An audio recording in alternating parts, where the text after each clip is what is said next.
जब अपन सब छोटे होते हैं तो अपन कुछ ना कुछ सपना देखते हैं अपने लिए, ठीक है। अब हो सकता है कि अपन उस मोमेंट पे जो चीज़ सोच रहे हैं अपन को लगता है नहीं यार यही ही है, बट धीरे धीरे चीज़ें आपके सामने ना अनफोल्ड होती हैं कि actually what you are made for.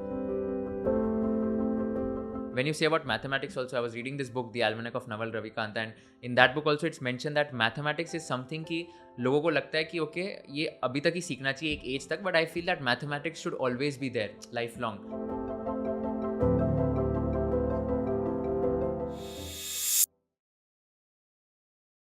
Hi everyone, welcome to conversation with Kushal once again.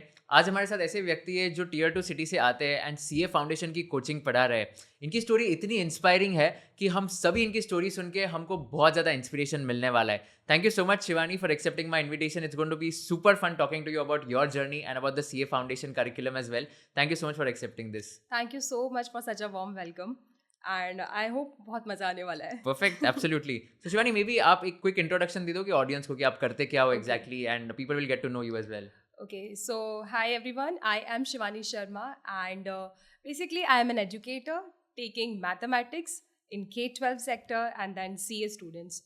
So this is all about my profession and if to talk about the school education or the college education, so I have done BSc Maths Honours and MSc Mathematics in which I have been gold medalist. Wow, हमारे साथ So that's topper it. है जो educator बन गए. बढ़िया, super inspiring. सो आपने BSc in maths भी किया एंड उसके बाद like you pivoted to CA foundation coaching. So let's talk about your teaching journey. तो कैसे आपने ये प्लंज लिया इन टीचिंग एंड कब आपको लगा कि ओके अभी teaching is something that is my passion and इसको फुल टाइम परस्यू करते हैं? ओके, सो बेसिकली हमेशा से ना पढ़ने में आई वॉज गुड. मतलब कोई कुछ पढ़ा रहा है स्कूल में हुआ या कॉलेज में तो चीज़ें मुझे एक बार समझ में आ जाती हैं. अब मेरी छोटी बहन थी तो मैं उसे घर पे पढ़ाया करती थी, ठीक है. Then when she came in 9th class, मतलब उसने आज तक कोई ट्यूशन नहीं लिया है, हमेशा मैंने ही उसको पढ़ाया है. तो वहाँ से इंटरेस्ट डेवलप हुआ टीचिंग का. तो when she was in 9th standard वो और उसके दोस्त मेरे घर पे आते थे फॉर ट्यूशन्स. तो I use to teach them, उनके अच्छे रिजल्ट आए. देन धीरे धीरे, दिस इज़ बेसिकली तब की बात है जब मैंने अपना ग्रेजुएशन स्टार्ट कर दिया था. मतलब after 12th I am giving tuitions. So उसके बाद continuously for 3 years I been teaching during my graduation phase. बच्चे ऐसे बढ़ते गए, 9th class, 10th class, 11th, 12th, even जो बीएससी वाले बच्चे थे मैंने उनको भी ट्यूशन दिया है अपने घर पे. एंड देन एमएससी तक पढ़ाया, बहुत सारे बच्चे बढ़ते गए एंड हमेशा एक पॉजिटिव फीडबैक मिलता था कि दी आप जब पढ़ाते हो तो चीज़ें एकदम डायरेक्टली समझ में आ जाती हैं. एंड बेसिकली जो मुझे हमेशा मैथ्स का एक पॉजिटिव फीडबैक मिला है दैट्स इट. दैट इज़ कि अगर हम 12th का मैथ्स पढ़ रहे हैं ना, हमें ऐसा फील होता है कि वी आर स्टडिंग 5th और 6th class maths. In that way you are explaining. So I तो ऐसा एग्जाम्पल थॉट दे सकते हो आपकी? फॉर एग्जाम्पल लाइक कैसे होता था कि 12th के स्टूडेंट को आप कैसे ऐसे एक्सप्लेन करते थे कि उसको ऐसे लगे कि वो 5th 6th में या उसको भी समझ आ रहा है? तो like what are some of the techniques that you use in your teaching that helps you कि आपको भी मतलब इंश्योर करने में हेल्प करे कि बच्चों को समझ आ रहा है नहीं आ रहा है? बेसिकली प्रॉब्लम ये होती है ना कि अगर अपन कुछ चीज़ पढ़ रहे हैं, अब बुक में कोई चीज़ अगर लिखी है ना तो इट्स लाइक उसको डायरेक्टली समझना मुश्किल होता है. बट अब उसमें छोटी छोटी स्टेप्स हैं, अपन सब ऐसा मान लेते हैं कि यार ये तो आता ही होगा, बट मैं ऐसा नहीं मानती. मुझे ऐसा लगता है ये भी समझाना है. अब जैसे अपना इंटीग्रेशन हो गया, डिफरेंशिएशन हो गया, मैथमेटिक्स में प्योर जा रही हूँ मैं, तो वहाँ पे एक चेन रूल होता है, ठीक है. अब अगर आपको डिफरेंशिएशन में चेन रूल आता है then you know differentiation, it's a fact. अब how to explain chain rule, मैं उसे किस तरीके से मजाक मजाक में बच्चों को समझाती हूँ ना, दे एन्जॉय इट और वो समझ जाते हैं. तो इन दैट वे मतलब कुछ इनोवेटिव क्रिएटिव चीज़ें अपने स्टाइल में पढ़ाना. तो एक इस एग्जांपल तरीके दे से सकते हो आप कैसे चेन रूल पढ़ाते हो, या तो एक ऐसे लाइक लाइव एग्जांपल दे सकते हो कि लोगों को भी समझ आए कि कैसे एग्जांपल्स देते हो आप? सपोज अब मुझे डिफ्रेंशिएट करना है किसी हाँ. फंक्शन को. Okay, let us just take under root x square minus 1, हाँ. ठीक है. इसे अपन को डिफ्रेंशिएट करना है. हाँ. अब बच्चों को पता है यार कि हमें पता है कि अगर x की पावर n है तो उसका फॉर्मूला होता है डिफरेंशिएशन का, ये सब जानते हैं. अब प्रॉब्लम ये कि अचानक से, this is very simple question but I am taking this कि अगर under root x square minus 1 को डिफरेंशिएट करना है तो आपको किस तरीके से सोचना है. सबसे पहले इसकी पावर आप हाफ लिखेंगे. देन हमने बेसिक एक फॉर्मूला सीखा है x की पावर n का, दैट इज n x की power n minus 1 differentiation. Correct. अब मैं बच्चों को ये बोलती हूँ तुमने ये तो नहीं पढ़ा, मैंने आपको फॉर्मूले में क्या सिखाया है, x की पावर n. क्वेश्चन में क्या आया है, एक्स स्क्वायर माइनस 1 की पावर हाफ. अब तुम क्या करोगे इसमें, तो वो बोलेगा मैम हाफ आगे आ जाएगा, एक्स स्क्वायर माइनस 1 हाफ में एक कम कर दोगे आप। लेकिन पिक्चर तो अभी बाकी है, अभी खत्म हुआ ही नहीं है, यहाँ लगेगा चेन रूल। अब क्यों चेन रूल लगेगा यहाँ पे, ये एक्सप्लेन करने के लिए आई यूज्ड टू से कि भाई ब्रैकेट के अंदर जो लिखा है, ठीक है, वो तुमने माना है कि वो एक्स है, और अगर तुमने माना है तो तुमको ही चेन रूल लगाना है। चेन रूल लगाना है मतलब क्या, तुम्हें इसको एक बार और डिफरेंशिएट करना है। तो इन दिस वे जब मेरे बच्चे लिखते हैं ना, तो वो बोलते हैं हमने माना है तो हमें चेन रूल लगाना है, इन दैट वे दे से। और उनको ये चीज़ याद रहती है कि चलो ठीक है, ऐसा ऐसे आगे बढ़ना है। तो मतलब कुछ इनोवेटिव एंड फनी चीज़ों के थ्रू। एंड मैथ्स में एक चीज़ है that is x variable, and everyone loves x. तो इन दैट वे वो फनी हो जाता है, हम बच्चों को उसमें मजे आती है चीज़ों में। नो आई एग्री, मेरे को एकदम ऐसे मेरे बचपन के दिन याद आ रहे हैं in fact. So I used to be very good with mathematics by the way. So again not flaunting, but I was the national topper in additional mathematics in 10th and 11th। So in fact like मैं भी additional mathematics जब दे रहा था हमारे school में, मेरे को आज भी याद है ये सारे जो फॉर्मूला है nx⁻n−1 डिफरेंशिएशन इंटीग्रेशन, ये बहुत डिफिकल्ट होते थे। एंड हमको भी एकदम ऐसे कोई फन वे में ही सिखाया जाता था, जहाँ पर हमको इंश्योर करना है कि ओके इसका कैसे रियल लाइफ में एप्लीकेशन होगा। And trust me, like when you say about mathematics also, I was reading this book the Almanack of Naval Ravikant, and in that book also it's mention that mathematics is something कि लोगों को लगता है कि okay ये अभी तक ही सीखना चाहिए एक एज तक, but I feel that mathematics should always be there life long. That's my opinion. तो what are your thoughts on that in the sense कि मैथमेटिक्स को लोग तो अभी जैसे सीए फाउंडेशन में सिर्फ सीए फाउंडेशन तक ही रेस्ट्रिक्ट करते हैं, उसके बाद मैथ्स का टच खत्म हो जाता है। सो व्हाट्स योर एडवाइस कि what is the importance of mathematics in a student's career or in a person's journey altogether? I think हमको ना मैथ्स ऑल टाइम ही अपने लाइफ में रखना चाहिए। इससे ये ना लॉजिकल रीजनिंग भी आपकी बढ़ती है, आपका माइंड भी शार्प होता है, एंड इट्स फन, ब्रेन की एक्सरसाइज होती है आई बिलीव। तो दैट इज़ रिक्वायर्ड। और आप कुछ भी जॉब करने जाओ, लाइफ में कुछ भी करो, something which is required is कि आप कितनी जल्दी चीज़ों को समझते हो, एंड हाउ मच ऑब्जर्वेंट, मतलब आप कितना ऑब्जर्व करते हो चीज़ों को। एंड मैं हमेशा कहती हूँ जो मैथ्स वाले बच्चे होते हैं ना, वो चीज़ों को बहुत ज़्यादा ऑब्जर्व करते हैं। They can just tell you कि what other people is thinking. I feel so because we observe a lot of things. This is something, and I think ये चलती रहना चाहिए लाइफ लॉन्ग, और ये काफ़ी चीज़ों से सीखने के लिए मिलती है लाइफ में। राइट। इनफैक्ट मुझे आज भी याद, like maths is something which is needed in almost every calculation also. आगे जाके लाइक कोई भी जॉब में भी जाना है, तुमको एक्सेल में कैलकुलेशंस करने हैं, तुम्हारा मेंटल मैथ्स तो स्ट्रांग होना ही चाहिए, इज व्हाट आई फील। तो उसके लिए भी I mean I recommend everyone की to just stay in touch with mathematics. ऐसा नहीं कि फाउंडेशन में खत्म हो गया तो तुमको छोड़ देना है mathematics. That's going to be there with you for the rest of your life also. Let's talk about your turning point as well, कि आपके करियर में क्या था turning point, and what was a pivotal moment कि okay इसके बाद लगा कि okay now I am on track, और maybe that was the lowest phase before that, and उसको आपने कैसे टैकल किया? ओके, सो बेसिकली ना जब अपन सब छोटे होते हैं तो अपन कुछ ना कुछ सपना देखते हैं अपने लिए, ठीक है। अब हो सकता है कि अपन उस मोमेंट पे जो चीज़ सोच रहे हैं अपन को लगता है नहीं यार यही ही है, बट धीरे धीरे चीज़ें आपके सामने ना अनफोल्ड होती हैं कि actually what you are made for. So starting से आई यूज टू थिंक, और मुझे करना ही था यूपीएससी की प्रिपरेशन। ओके, सो एक था कि नहीं यार आईएएस बनना है, and I just want to do something, ठीक है। प्रिपरेशन चालू किया अपने लेवल पे। In graduation phase I just like कि अब तो यही करना है, मैथमेटिक्स साथ में चल रहा है। आई थॉट कि maths I will take, this will help me in my optional paper there. तो पूरा स्ट्रैटेजी पीछे था। प्रिपरेशन कर रहे हैं, but that preparation requires a lot of I think sacrifices I can say, and बहुत सारा डेडिकेशन के साथ आपको उसको करना है। This is something which I believe it may vary from person to person. Now तैयारी चल रही है अपने लेवल पे, स्टेट पीएससी एग्ज़ाम्स की भी, मतलब जो भी था गवर्नमेंट सर्विसेज में, यूपीएससी या फिर स्टेट पीएससी में मुझे जाना था। लेकिन आई कैन नॉट प्रिपेयर इट। जो एक होता है ना प्रॉपर गाइडेंस में आप तैयारी करो, और एक होता है आप खुद से करो। बहुत सारे बच्चे हैं जो खुद से करके कर लेते हैं, but I think there are many students like me who need guidance to crack some exam. I think everyone needs guidance. That's exactly. So अपने लेवल पे तैयारी चलती रही, बाय द साइड मतलब जो स्टेट पीएससी है उसके एग्ज़ाम्स दे रही हूँ। कुछ एग्ज़ाम्स अच्छे भी जा रहे हैं, ऐसा लगता है कि शायद क्लियर हो जाएगा, लेकिन नहीं हो पाया कभी। तो at one time I realize कि कुछ एक चीज़ करनी ही है, क्योंकि आप बड़े भी हो रहे हो, आपको बिल्कुल स्टेबिलिटी भी एक तरीके से चाहिए किसी चीज़ में लेके, किसी चीज़ को लेके। सो एक बार मैं एग्ज़ाम दे के आई थी स्टेट पीएससी का। मैंने बहुत प्रिपरेशन की थी, बहुत सारी प्रिपरेशन अपने लेवल पे, कोई कोचिंग नहीं, कुछ नहीं, सिर्फ अपने तरीके से. But may be my luck was not that good at that day, और पेपर इतना अच्छा नहीं गया था. तो I just locked my self in the room. Okay, I thought Shivani जितना रोना है उतना रो लो, उसके बाद सोचो तुम्हें क्या करना है. Then you have to decide, क्योंकि तुम उस समय पे actually you are giving tuitions also. It's not like कि तुम पूरा प्रिपरेशन ही कर रही हो. एंड तो मैम बच्चे सोचते हैं ना कि फिर आप ट्यूशन छोड़ देते, क्यों पढ़ा रहे थे. That was required, I had to do that also.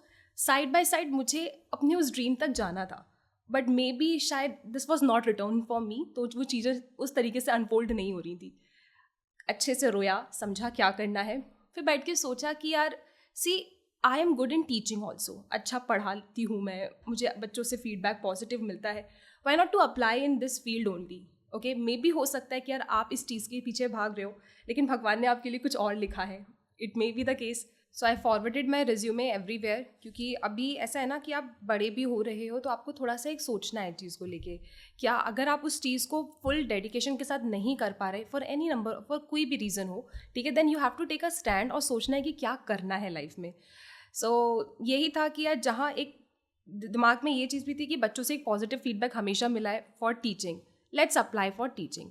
तो उस समय पे चाहे ऑफलाइन ट्यूशन्स हो या फिर ऑनलाइन कोई भी प्लेटफॉर्म हो, आई हैव अप्लाइड एवरीवेयर कि I teach, because I love to teach.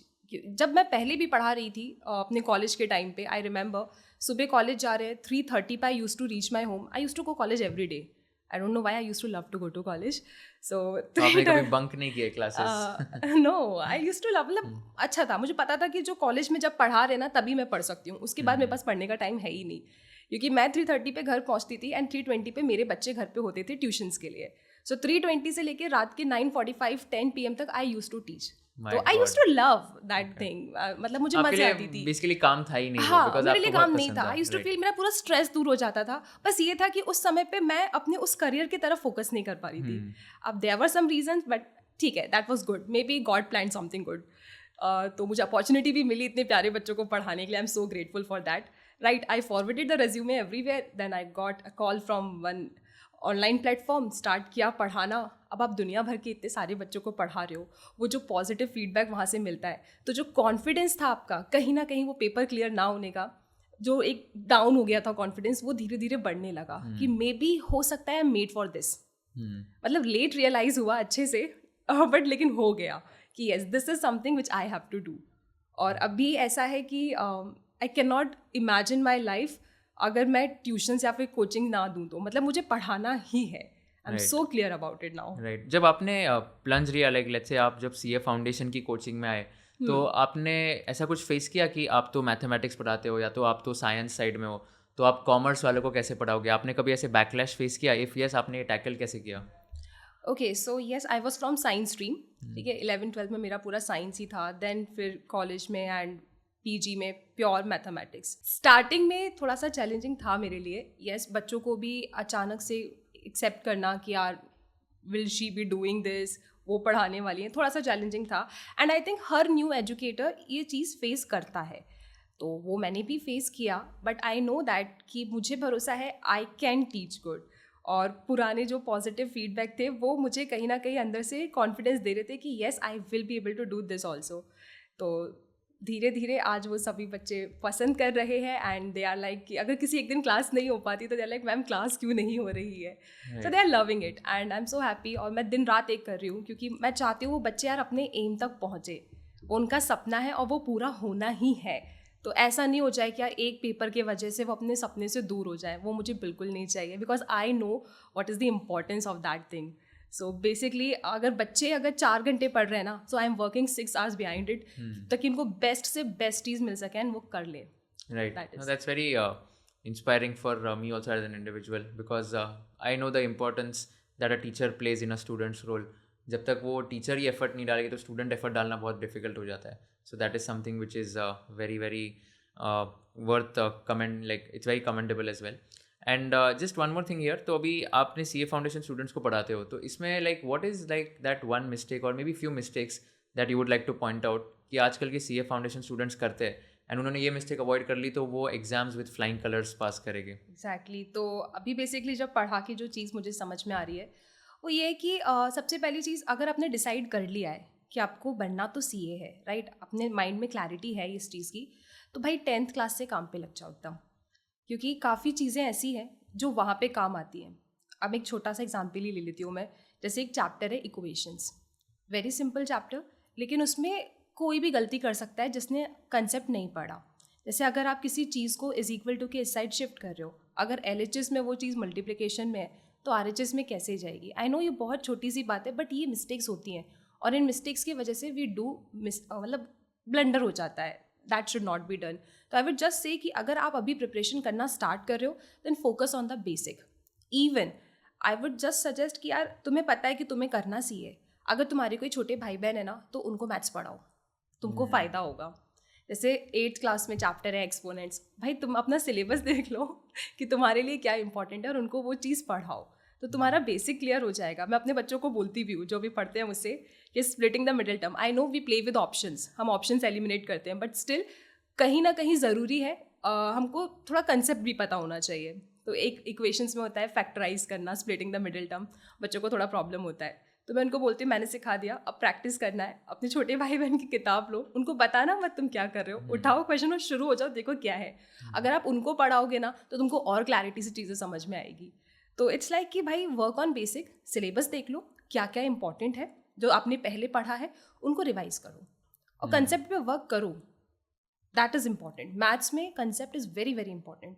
छोटी छोटी बातें, और यही कंसेप्ट होता है. सब बोलते हैं कंसेप्ट क्या है, कंसेप्ट यही है बेटा, कि किस तरीके से तुम्हें चीज़ों को शिफ्ट करना है, क्या फॉर्मूला है, this is concept. That's it.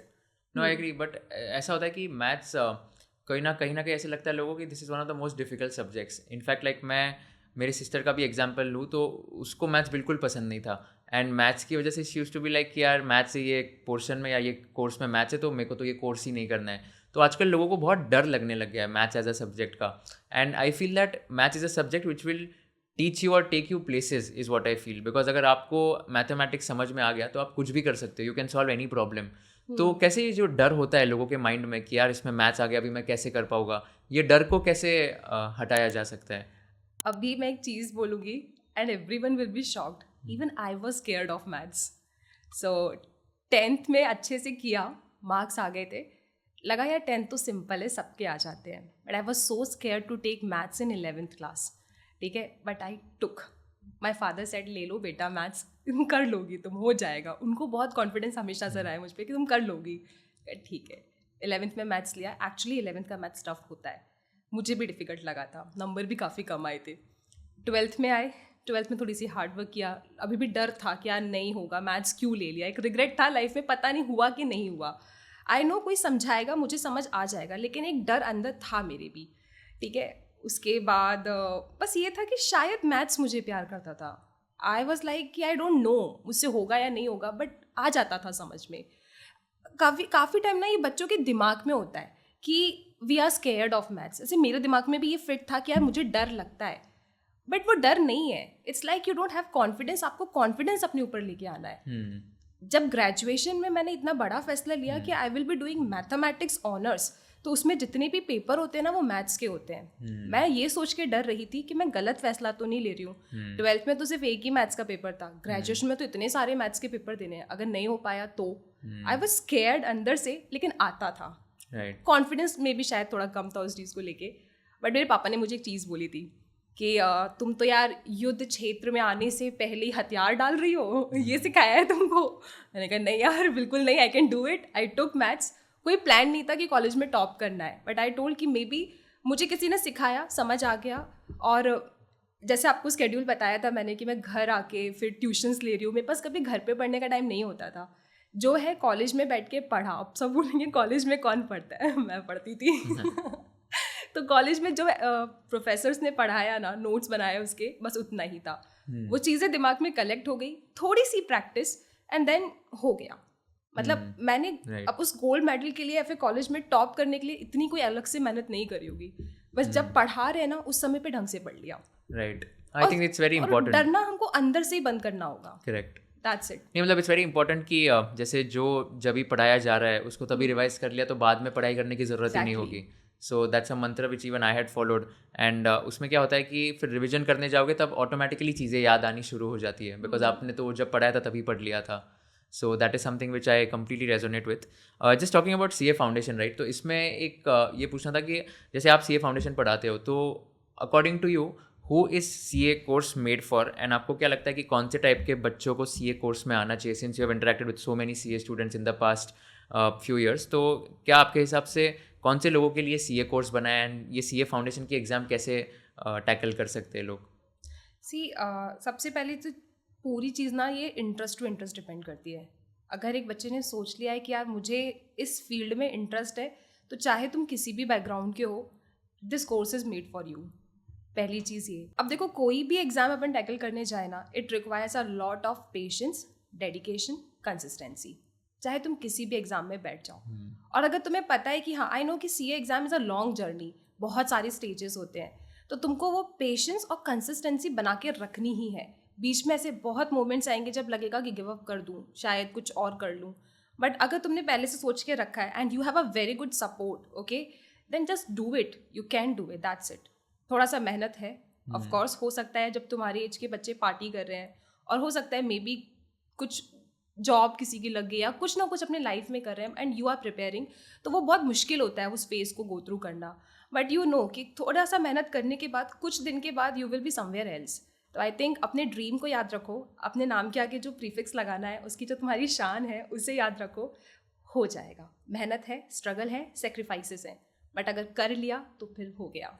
Right. मतलब मैं तो ऐसे बोलता हूँ कि if you don't sacrifice for what you want then what you want becomes the sacrifice. Exactly. तो अगर कुछ चीज़ तुमको पानी है तो उसके लिए बहुत सारे सैक्रिफाइसेस हो गई, बट उसको कंप्लेन या लाइक उसको क्रिब मत करो. जस्ट मेक श्योर कि जब भी रिजल्ट आएगा तब वो वर्थ इट होगा, लाइक जब भी आपने वो अचीव किया है. So this is like another way of putting what you just said कि मेहनत करो, सैक्रिफाइसेस करो, स्ट्रगल करो.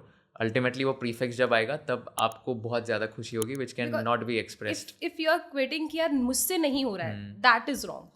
राइट. वो मत करो. तुम कर सकते हो यार. वो दिन एक्साइटमेंट का याद रखो जब तुमने फॉर्म फिल किया था. Remember that day. Ups and down sir बहुत होते हैं. बहुत डीमोटिवेशन फील होता है. कभी कभी छोटे छोटे सिंपल सिंपल क्वेश्चन नहीं आते, लगता है नहीं करो. बट ट्रस्ट मी यार, अगर ले लिया है ना, आपने जो ड्रीम देखा है अगर आप उसको नहीं ले पाते हो ना, जिंदगी भर का रिग्रेट होता है वो. तो अगर सपोर्ट है, you can do it, then don't give up. Right. Absolutely. Very well said.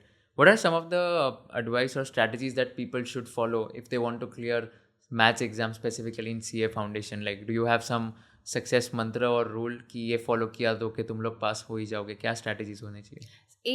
एक बहुत इम्पॉर्टेंट टिप है. भाई मैथ्स पढ़ रहे हो, तुमको कैसे पता चलेगा कि तुम्हारा हो गया है? मैथ्स में सबको लगता है ना, पता नहीं यार अभी तो आ गया है, तब आएगा कि नहीं आएगा. भाई जिस दिन तुम्हारा हाथ में दर्द होने लगे ना, समझ जाना तुम्हें मैथ्स आ गया है. It means if you are practicing a lot of questions, चाहे past year questions हो या फिर कोई भी अलग बुक से तुम्हें कोई क्वेश्चन मिल रहा है, you are practicing it, मतलब तुम्हारा सही जा रहा है. अब ऐसा भी होता है कि यार मैंने पढ़ लिया, ये वाले पैटर्न के तो बन गए, अगर वो वाले पैटर्न के क्वेश्चंस नहीं बने, कुछ नया आ गया पेपर में, तो मैं क्या करूँगा? ये सवाल आपके दिमाग में आएगा ही नहीं. अगर तुमने बहुत सारी प्रैक्टिस कर ली, तुम्हारे हाथ में दर्द हो गया. मैथ्स को कभी भी हवा में नहीं करना है, लिखना है. दर्द होना चाहिए तुम्हारे हाथ में. ट्रस्ट मी, तुमको आ जाएगा मैथ्स. इतना ही है. Wow, that's so inspiring. मतलब लिखते जाओ, सॉल्व करते जाओ जब तक तुम्हारा हाथ दर्द ना करे. दैट इज कंसेप्ट में प्रॉब्लम है तो यू हैव या गाइडेंस के लिए आई थिंक अभी बहुत सारे मौके हैं. ऐसा नहीं कि हम नहीं पढ़ सकते या फिर कुछ है. बहुत सारी रिसोर्सेज हैं, यू कैन स्टडी, हर जगह से कर सकते हो. Right. No, absolutely. Cool, I think this was super inspiring. मुझे भी बहुत मज़ा आया आपसे बात करके. Just one last piece of advice or last message which you would like to give to all the students who are watching this. से अभी अपने पास बहुत सारे रिसोर्सेज हैं पढ़ने के लिए. कहीं तुम किसी कंसेप्ट में अटक रहे हो, तो जैसे I also teach on Unacademy CA 360 foundation. It's a free YouTube platform. तो वहाँ पे ऑलमोस्ट वी कवर एवरीथिंग. चाहे ICI मॉड्यूल के क्वेश्चंस हो, कंसेप्ट्स हो, ट्रिक्स हो, एवरीथिंग इज शेयर्ड देयर. तो अगर आपको ऐसा लग रहा है ना यार मैम यहाँ अटक रहा हूँ, काश कोई पढ़ाने वाला होता, definitely you can just check all the videos. It will help you a lot. And I think the best part is that it's available free of cost. Exactly, it's available free. Right, perfect. So I think it was great talking to you. Like I got a lot of inspiration after seeing your success story as a tutor. Any last piece of message or advice which you would like to give to all our viewers who are watching this? सिर्फ यही कि यार देखो, सपना देखा है, तुम्हारा है, तुम्हें पूरा करना है, मेहनत करो, you can do it, we can crack it, that's it. Wow, that's super, super inspiring. I'm sure like a lot of students who are watching this will get super inspired by your story and the way you connect with the audience and the way you engage with the audience through your personal stories as well. That is something which is worth applauding. So thank you so much for coming all the way here. And it was absolute honor to host you and बहुत बहुत सीखने मिला मुझे भी. Thank you so Even much. I learned so much. Thank you so much for calling. Thank you so much. Perfect. Thanks.